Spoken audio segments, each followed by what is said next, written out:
എല്ലാ ജോലിക്കും അതിൻ്റെതായ മഹത്വം ഉണ്ടെങ്കിൽ പോലും എനിക്കെപ്പോഴും ഇഷ്ടം എന്ന് പറയുന്നത് ഒരു സർക്കാർ ജോലിയാണ്. എല്ലാവർക്കും ഇന്ന് നമ്മുടെ ജീവിതത്തിൽ എന്ത് സംഭവിക്കും എന്നുള്ളത് ഇന്ന് നമുക്കറിയാം, പക്ഷെ നാളെ എന്ത് സംഭവിക്കും എന്നുള്ളത് ഒരിക്കലും നമുക്ക് അറിയില്ല. ഞാൻ എത്തേണ്ട കരങ്ങളിൽ തന്നെയാണ് എത്തിപ്പെട്ടത് എന്നത് ക്ലാസ്സുകൾ തുടങ്ങിക്കഴിഞ്ഞതിന് ശേഷമാണ് എനിക്ക് മനസ്സിലായത്. ഹായ്, എൻ്റെ പേര് രേഷ്മ. ഞാൻ പാലക്കാട് ജില്ലയിലെ ഒറ്റപ്പാലത്തിനടുത്താണ് എൻ്റെ സ്വദേശം. പാലക്കാട് ജില്ലയിലെ ഇപ്പോൾ നിലവിൽ വന്ന LPSA റാങ്ക് ലിസ്റ്റിൽ 16ാം റാങ്ക് കരസ്ഥമാക്കാൻ എനിക്ക് കഴിഞ്ഞിട്ടുണ്ട്. ചെറുപ്പം മുതൽക്കേ എൻ്റെ ഒരു ആഗ്രഹമായിരുന്നു ഗവൺമെൻറ് ജോലി എന്നുള്ളത്. 18 വയസ്സൊക്കെ ആകുന്നതിൻ്റെ മുന്നേ എന്നെ കല്യാണം ഉറപ്പിച്ച ഒരാളായിരുന്നു. കാരണം അച്ഛനും അമ്മയ്ക്കും സാമ്പത്തികമായിട്ട് ബുദ്ധിമുട്ടുകൾ എന്തൊക്കെ വന്നപ്പോൾ ഒരു പെൺകുട്ടിയല്ലേ, കല്യാണം കഴിച്ചു വിടാം എന്ന ഒരു തീരുമാനം അവരെടുത്തപ്പോൾ ഞാനും അതിനെ എതിർക്കാൻ പോയില്ല. അങ്ങനെ 18 വയസ്സായപ്പോൾ എൻ്റെ കല്യാണം കഴിഞ്ഞു. ഞാൻ അന്ന് TTCക്ക് പഠിച്ചുകൊണ്ടിരിക്കുന്ന ആ ഒരു സമയമായിരുന്നു. വിവാഹം കഴിഞ്ഞു കുട്ടികളായി. അപ്പോഴും എൻ്റെ ആഗ്രഹം എന്ന് പറയുന്നത് ഒരു ഗവൺമെൻറ് ജോലി നേടുക എന്നത് തന്നെയായിരുന്നു. എന്തൊരു കാര്യം ചെയ്യുകയാണെങ്കിലും എൻ്റെ മൈൻഡിൽ എന്ന് പറയുന്നത് എപ്പോഴും ആ ഒരു ജോലി, എനിക്ക് എൻ്റെതായ ഒരു ഐഡൻറ്റിറ്റി വേണം എന്നതായിരുന്നു. കാരണം ഒരാളുടെ ഭാര്യ അല്ലെങ്കിൽ ഇയാളുടെ മകള് അല്ലെങ്കിൽ അവരുടെ അമ്മ എന്നതിലൊക്കെ ഉപരി നമുക്ക് നമ്മുടേതായ ഒരു ഐഡൻറ്റിറ്റി വേണം. ഒരു വീട്ടമ്മ എന്ന് പറയുമ്പോൾ അതിൻ്റെതായ ബുദ്ധിമുട്ടുകളൊക്കെ നന്നായിട്ടുണ്ട്. പക്ഷേ എന്നാൽ പോലും നമുക്ക് ബാക്കിയിരിക്കുന്ന സമയം അതെങ്ങനെ ഭാവിയിലോട്ട് ഉപയോഗിക്കാം എന്നതായിരുന്നു ഞാൻ കണ്ടെത്തിയിരുന്നത്. അപ്പോൾ ഞാൻ ചിന്തിച്ചു, എന്തായാലും ഒരു 40 വയസ്സ് വരെയൊക്കെ നമുക്കൊരു ഗവൺമെൻറ് ജോലിയുടെ എക്സാമുകൾ എഴുതാൻ പറ്റും. കാരണം നമ്മൾ ഭാവിയിൽ ചിലപ്പോൾ നമുക്കൊരു ജോലിയുടെ ആവശ്യം വേണം എന്ന് തോന്നുമ്പോൾ എനിക്കൊരിക്കലും ഒരു നിരാശ തോന്നരുത്. കാരണം ഞാൻ എൻ്റെ എത്രയോ നല്ല സമയങ്ങൾ പാഴാക്കി കളഞ്ഞു എന്നുള്ള ആ ഒരു കുറ്റബോധം എനിക്കുണ്ടാവരുത്. അങ്ങനെയായിരുന്നു ഞാൻ ചിന്തിച്ചിട്ടുണ്ടായിരുന്നത്. അതിനുള്ള ഏറ്റവും വലിയ പ്രധാന കാരണം എന്ന് പറയുന്നത് എൻ്റെ അമ്മ തന്നെയായിരുന്നു. കാരണം എൻ്റെ അച്ഛൻ, ഞാനൊരു 10ാം ക്ലാസ് പഠിക്കുന്ന സമയത്ത് തന്നെ എൻ്റെ അച്ഛൻ ഷുഗറൊക്കെ വന്നിട്ട് ഹോസ്പിറ്റലിലാവുക, ജോലിക്ക് പോകാൻ പറ്റാത്ത അവസ്ഥയൊക്കെ എൻ്റെ അച്ഛൻ്റെ അങ്ങനെ ഞങ്ങളുടെ ജീവിതത്തിൽ ഉണ്ടായിട്ടുണ്ട്. ആ ഒരു സമയത്ത് പറഞ്ഞിട്ടുണ്ടെങ്കിൽ എൻ്റെ അമ്മ എന്ന് പറയുന്നത് ശരിക്കും ഒരു ഓൾ ഇൻ ഓൾ ആയിരുന്നു. കാരണം വീട്ടിൽ പശുവിനെ നോക്കും, നാട്ടിലുള്ള കൂലിപ്പണിക്ക് പോകും, എന്നിട്ട് വീട്ടിലത്തെ എല്ലാ കാര്യങ്ങളും ചെയ്യും. ആ ഒരു ഇത് നാളെ എനിക്ക് വരുമ്പോൾ ചിലപ്പോൾ എനിക്കത് ഒരു ഉൾക്കൊള്ളാൻ പറ്റുന്നുണ്ടാവില്ല. എല്ലാവർക്കും ഇന്ന് നമ്മുടെ ജീവിതത്തിൽ എന്ത് സംഭവിക്കും എന്നുള്ളത് ഇന്ന് നമുക്കറിയാം, പക്ഷെ നാളെ എന്ത് സംഭവിക്കും എന്നുള്ളത് ഒരിക്കലും നമുക്ക് അറിയില്ല. എല്ലാ ജോലിക്കും അതിൻ്റെതായ മഹത്വം ഉണ്ടെങ്കിൽ പോലും എനിക്കെപ്പോഴും ഇഷ്ടം എന്ന് പറയുന്നത് ഒരു സർക്കാർ ജോലിയാണ്. ഞാൻ ഇതുവരെ ഒരു ജോലിയും ചെയ്തിട്ടില്ല, പക്ഷേ ഒരു ജോലി ചെയ്യുവാണെങ്കിൽ അതൊരു സർക്കാർ ജോലി തന്നെ ചെയ്യണം എന്നൊരാഗ്രഹം, അല്ലെങ്കിൽ അതായിരുന്നു എൻ്റെ ലക്ഷ്യം എന്ന് പറയുന്നത്. അങ്ങനെ ഞാനിങ്ങനെ ഫേസ്ബുക്കിൽ സെർച്ച് ചെയ്ത് കൊണ്ടിരിക്കുമ്പോഴാണ് എൻട്രിയിൽ 2022 സെപ്റ്റംബർ 26 പുതിയൊരു ബാച്ച് തുടങ്ങുന്നുണ്ടെന്ന് കണ്ടത്. ഓഫ്ലൈൻ ക്ലാസ്സിനൊന്നും എനിക്ക് പോകാൻ പറ്റാത്തൊരു സാഹചര്യമായിരുന്നു. കാരണം എൻ്റെ മോളന്ന് ചെറുതായിരുന്നു. അപ്പോൾ എനിക്കറിയില്ല എൻട്രിയിൽ ആരൊക്കെയാണ് അധ്യാപകരെന്നോ അല്ലെങ്കിൽ അവർ എങ്ങനെയാണ് ക്ലാസ്സുകൾ എടുക്കുന്നതോ ഒന്നും എനിക്കറിയില്ല. ഞാനപ്പോൾ അതിൽ കണ്ട നമ്പറിൽ വിളിച്ചിട്ട് ചോദിച്ചത് 2 കാര്യമാണ്. എത്ര രൂപയാണ് ഫീസ്, അത് എന്നാണ് അടയ്ക്കേണ്ടത് എന്ന് മാത്രമാണ് ഞാൻ ചോദിച്ചിട്ടുണ്ടായിരുന്നത്. പിന്നെ അപ്പോൾ അവർ പറഞ്ഞു, ഇപ്പോൾ ഒരു 500 രൂപ കൊടുത്തിട്ട് നിങ്ങൾ അഡ്മിഷൻ എടുക്കൂ, പിന്നെ ക്ലാസ് തുടങ്ങുന്നതിൻ്റെ മുന്നേ പകുതി എമൗണ്ട് അടയ്ക്കുക, ബാക്കി ക്ലാസ് ഒരു മാസം ആവുമ്പോൾ നിങ്ങൾ ബാക്കി പേ ചെയ്താൽ മതി എന്ന് അവർ പറഞ്ഞിട്ടുണ്ടായിരുന്നു. അങ്ങനെ എനിക്കിവിടെ ഉള്ള അധ്യാപകർ ആരാണെന്നോ അല്ലെങ്കിൽ എങ്ങനെയാണ് ഇവർ ക്ലാസ് തരുന്നതെന്നോ അതിനെക്കുറിച്ചിട്ടൊന്നും എനിക്ക് അറിവുണ്ടായിരുന്നില്ല. പിന്നെ അങ്ങനെ ക്ലാസ് തുടങ്ങിയപ്പോഴാണ് എനിക്ക് മനസ്സിലായത് ഞാൻ എത്തേണ്ട കരങ്ങളിൽ തന്നെയാണ് എത്തിപ്പെട്ടത് എന്നത് എനിക്ക് അപ്പോഴാണ്, ക്ലാസ്സുകൾ തുടങ്ങിക്കഴിഞ്ഞതിന് ശേഷമാണ് എനിക്ക് മനസ്സിലായത്. LP UPയുടെ ഫസ്റ്റത്തെ ഗോൾഡ് ബാച്ചായിരുന്നു ഞാൻ എടുത്തിട്ടുണ്ടായിരുന്നത്. ആ ഒരു ക്ലാസ് തുടങ്ങിക്കഴിഞ്ഞിട്ട് ഒരു വർഷത്തിൻ്റെ ഉള്ളിലാണെന്ന് തോന്നുന്നു യൂണിവേഴ്സിറ്റി LGSൻ്റെ ഒരു എക്സാം നടന്നിട്ടുണ്ടായിരുന്നു. അപ്പോൾ ആ ഒരു 1100 പേരോളം ഉൾപ്പെട്ട ഒരു റാങ്ക് ലിസ്റ്റിൽ സ്റ്റേറ്റ് ലെവലിലുള്ള എക്സാം ആയിരുന്നു. അതിലെനിക്ക് ഉൾപ്പെടാൻ പറ്റിയെന്നത് തന്നെ എൻ്റെ ഏറ്റവും വലിയൊരു നേട്ടമായിട്ട് ഞാൻ കാണുന്നു. ആ നേട്ടം എന്ന് പറയുന്നത് എനിക്ക് എൻട്രിയിലുള്ള ഈ LP UPയുടെ ആ ഒരു സിലബസ് വെച്ച് പഠിച്ചു പോയിട്ട് കിട്ടിയ ഒരു നേട്ടമായിരുന്നു എനിക്കത്. അതായത് എൻ്റെ പഠന രീതി എന്ന് പറയുന്നത് ഉറങ്ങുന്ന സമയത്ത് മാത്രമേ പഠിക്കാതിരുന്നിട്ടുണ്ടായിരുന്നുള്ളൂ. എപ്പോഴും ജോലി ചെയ്യുകയാണെങ്കിലും ചായ കുടിച്ചുകൊണ്ടിരിക്കുകയാണെങ്കിലും ഒക്കെ ഒരു പഠിക്കുന്ന ശീലമാണ് ഉണ്ടായിരുന്നത്. കാരണം ചിലപ്പോൾ വല്ല ജോലിയൊക്കെ ചെയ്യുമ്പോൾ നമ്മളിത് റിവിഷൻ ചെയ്ത് നോക്കാറുണ്ട്.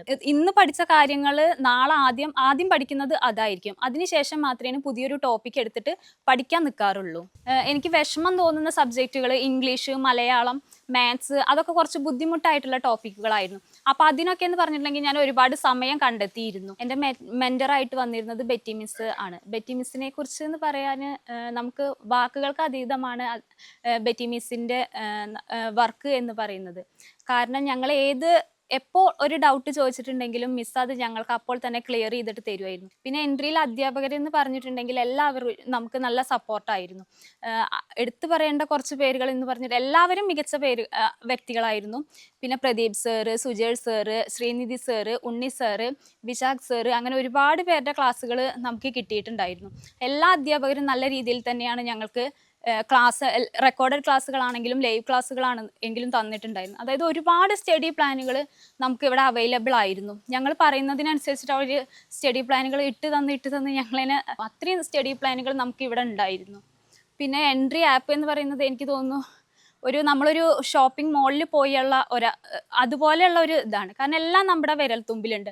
നമുക്ക് SCERTയുടെ ക്ലാസ്സുകൾ വേണോ അതുണ്ട്, NCERTയുടെ വേണോ അതുണ്ട്, പിന്നെ ടോപ്പിക് വൈസ് ഉള്ള ക്ലാസ്സുകൾ അങ്ങനെയുണ്ട്, സബ്ജക്റ്റ് വൈസ് ക്ലാസ്സുകളുണ്ട്, ഇതിൻ്റെയൊക്കെ എക്സാമുകളുണ്ട്, ഒരുപാട് മോഡൽ എക്സാമുകളുണ്ട്, പ്രീവിയസ് ക്വസ്റ്റ്യൻസ് ഒരുപാടുണ്ട്. പിന്നെ നമുക്ക് സ്റ്റഡി പ്ലാനുകൾ തന്നെ ഒരുപാട് ഞങ്ങൾക്ക് തന്നിട്ടുണ്ടായിരുന്നു. അതിലെടുത്ത് പറയേണ്ട ഒരു കാര്യം എന്ന് പറയുന്നത് സബീബ് സാറിൻ്റെ ഒരു ഡെഡിക്കേഷനാണ്. ഞങ്ങൾ ബാച്ചിൽ ജോയിൻ ചെയ്ത സമയത്തിന് സാർ ഒരു തൊഴിൽ വാർത്താ ചലഞ്ച് എന്ന് പറഞ്ഞിട്ട് എൻട്രിയിലുള്ള ടോട്ടലി LP UP അല്ല, ഒരുവിധം എല്ലാ കുട്ടികൾക്കും വേണ്ടിയിട്ടുള്ള ഒരു വാട്സപ്പ് ഗ്രൂപ്പ് സാർ ക്രിയേറ്റ് ചെയ്തു. എന്നിട്ട് ഈ തൊഴിൽ വാർത്തേനെ എത്ര ലളിതമായിട്ട് പഠിക്കാം എന്നതായിരുന്നു സാർ ഞങ്ങൾക്ക് അതിലൂടെ കാണിച്ചു തന്നിട്ടുണ്ടായിരുന്നത്. തൊഴിൽ വാർത്ത കിട്ടുമ്പോൾ അത് ഓരോ ദിവസവും പഠിക്കേണ്ട പേജസ് ആയിട്ട് സാർ ഇങ്ങനെ ഇട്ട് തരും. എന്നിട്ട് ശനിയാഴ്ച അത് ഫുള്ള് റിവിഷൻ, ഞായറാഴ്ച അതിൻ്റെ എക്സാമും സാർ നടത്താറുണ്ട്. അങ്ങനെ സാർ ഒരു 2 മാസത്തോളം അത് കണ്ടിന്യൂസ് ആയിട്ട് കൊണ്ടുപോയി. അങ്ങനെയാണ് സത്യം പറഞ്ഞ തൊഴിൽ വാർത്തയെ എങ്ങനെ പഠിക്കാം എന്ന് പോലും ഞങ്ങൾക്ക് മനസ്സിലാക്കി തന്നത് സബീബ് സാറാണ്. നാസിം സാറിൻ്റെ സൈക്കോളജി ക്ലാസ്സുകളാണെന്നുണ്ടെങ്കിൽ പറയാതിരിക്കാൻ പറ്റില്ല. ആദ്യം ഞങ്ങൾ ചേർന്ന സമയത്ത് ഞങ്ങൾക്ക് ഉണ്ടായിരുന്നത് രാജേശ്വരി മിസ്സായിരുന്നു. മിസ്സ് പോയപ്പോൾ ഞങ്ങൾക്കൊരു ബുദ്ധിമുട്ടുണ്ടായിരുന്നു. കാരണം അത്ര കാലം നമ്മൾ നമ്മളെ പഠിപ്പിച്ചുകൊണ്ടിരുന്ന ഒരു വ്യക്തി, നമുക്ക് അവരുമായിട്ടായിരുന്നു കൂടുതൽ ഇൻട്രാക്ഷൻ ഉണ്ടായിരുന്നു. പുതിയൊരാൾ വരുമ്പോൾ അത് എങ്ങനെയെന്നുള്ള ഒരു ചോദ്യം അവിടെ ഉണ്ടായിരുന്നു. എൻട്രി അന്ന് ഞങ്ങളുടെ മുന്നിൽ പ്രസൻറ്റ് ചെയ്തത് സൈക്കോളജിയുടെ മജീഷ്യൻ എന്ന് പറഞ്ഞിട്ടായിരുന്നു. പക്ഷേ ശരിക്കും ഒരു മജീഷ്യൻ തന്നെ ആയിരുന്നു എന്നുള്ളത് അദ്ദേഹത്തിൻ്റെ ക്ലാസ്സുകളിലൂടെ ഞങ്ങൾക്ക് കാണിച്ചു തന്നിട്ടുണ്ട്. കാരണം അത്രയും സൈക്കോളജിയെ നമ്മൾ എന്താ പറയുക, ആ ക്ലാസ്സിൽ തന്നെ നമ്മൾ പഠിച്ചു പോവാറുണ്ട്. ഒരിക്കലും അത് മറന്നു പോവില്ല. നമ്മൾ ജസ്റ്റ് ഒന്ന് ഒരു നോട്ട് എഴുതി വെച്ചാൽ പോലും നമുക്ക് പിന്നീട് അതൊന്ന് എടുത്തു നോക്കി വായിക്കുക മാത്രമേ വേണ്ടി വരുള്ളൂ. പലവർക്കുമുള്ള ഒരു സംശയമാണ്, ഒരു ഗവൺമെൻറ് ജോലിക്ക് പഠിക്കുമ്പോൾ പഠിച്ചാൽ കിട്ടുമോ, അല്ലെങ്കിൽ എനിക്കത് എന്നെ കൊണ്ട് പറ്റുമോ എന്നൊക്കെ ഉള്ള ഒരു എന്താ പറയുക ആശയക്കുഴപ്പം എല്ലാവർക്കും ഉണ്ടാകുന്നതാണ്.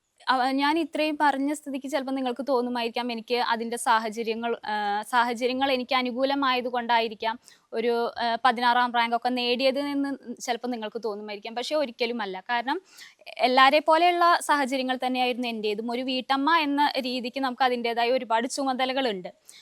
ആ ഒരു ചുമതലകളിൽ നിന്നുകൊണ്ടാണ് ഞാൻ എൻ്റെ ഈ ഒരു വിജയം കരസ്ഥമാക്കിയിരിക്കുന്നത്. അതുപോലെ ഇപ്പോൾ ജോലിക്ക് പോകുന്ന ആളുകളുണ്ടാവാം, അല്ലെങ്കിൽ പാർട്ട് ടൈമായിട്ട് ജോലി ചെയ്തിട്ട് പഠിക്കുന്നവരുണ്ടാവാം. എല്ലാവരും എന്ത് ചെയ്യുക, ദൈവത്തിൽ വിശ്വസിക്കുക. കാരണം നമ്മൾ അത്രയും കഷ്ടപ്പെടുമ്പോൾ അതെന്തായാലും ദൈവം കാണാതിരിക്കില്ല.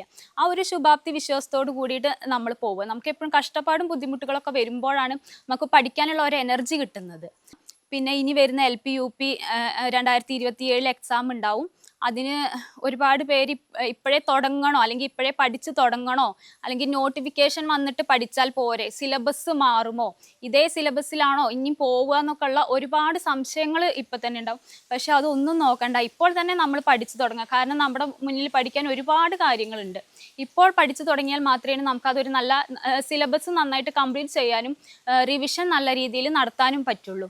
അപ്പോൾ അതുകൊണ്ട് എല്ലാവരും ഇപ്പോഴേ പഠിച്ചു തുടങ്ങും. ഒരു അധ്യാപിക എന്ന് പറയുന്നത് സമൂഹത്തിൽ നല്ലൊരു എന്താ പറയുക, നല്ലൊരു ഇമേജുള്ള ഒരു ജോലിയാണ്. കാരണം നമ്മൾ കുട്ടികൾ മാത്രമല്ല, പുറത്തുനിന്ന് നമ്മളെ ആര് കണ്ടാലും വിളിക്കുന്നത് എപ്പോഴും ടീച്ചേഴ്സ് എന്നുള്ളതാണ്. ഞാൻ ചിന്തിക്കുന്നത് നമ്മുടെ എന്താ പറയുക രാഷ്ട്രീയക്കാരൊക്കെ കഴിഞ്ഞിട്ടുണ്ടെങ്കിൽ നമ്മുടെ സമൂഹത്തിലേക്ക് ഒരു നന്മ, അല്ലെങ്കിൽ സാമൂഹ്യ നന്മകളിൽ, അല്ലെങ്കിൽ സമൂഹ പ്രവർത്തനങ്ങളിൽ ഏറ്റവും കൂടുതൽ പങ്കാളികളാകുന്നത് പലപ്പോഴും അധ്യാപകരാണ്. കാരണം നമ്മുടെ ചുറ്റിലും ഒരുപാട് കുട്ടികൾ വരുമ്പോൾ എല്ലാവരും ഒരേ സാഹചര്യത്തിലുള്ളവരായിരിക്കില്ല നമ്മുടെ മുന്നിൽ വന്നിരിക്കുക.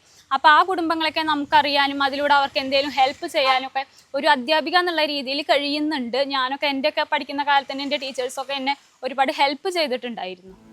അപ്പോൾ ഇനി വരുന്ന LP UPക്ക് എല്ലാവർക്കും നന്നായി പഠിക്കാൻ കഴിയട്ടെ. ഇപ്പോഴേ നന്നായിട്ട് പഠിച്ചു തുടങ്ങുക. എന്നാൽ മാത്രമേ നന്നായിട്ട് റിവിഷൻ ചെയ്യാനും നന്നായിട്ട് പഠിക്കാനും സാധിക്കുള്ളൂ. എല്ലാവർക്കും എല്ലാവിധ ആശംസകളും. ഒപ്പം എന്നെ ഈ വിജയത്തിന് കരസ്ഥമാക്കിയ എൻട്രിക്കും ഒരുപാട് നന്ദി.